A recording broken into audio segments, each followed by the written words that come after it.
நம்முடைய விசுவாசத்தினாலதான் இது நடந்தது.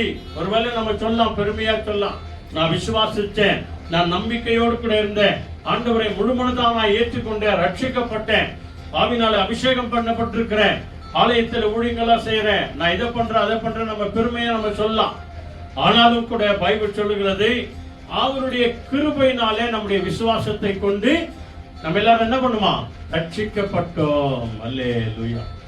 ஆனாலும் இது நம்மால் வந்ததல்ல, மாறாக தேவனுடைய கிருபையினால் வந்தது. அல்லேலூயா.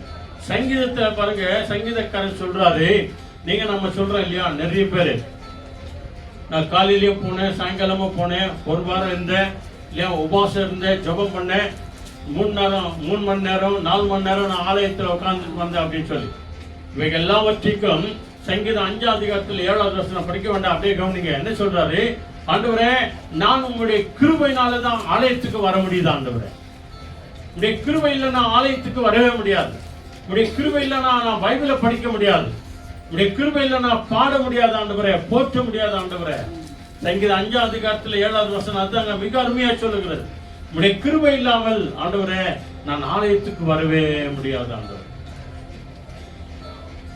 அவருடைய கிருபையினால்தான் உங்களையும் நம்மையும் தேவன் ஆசீர்வதித்து இம்மட்டுமாய் காத்து, இம்மட்டுமாய் நடத்தி, இம்மட்டுமாய் காத்து இதுவரைக்கும் நம்மை நடத்தி கொண்டே வருகிறார்.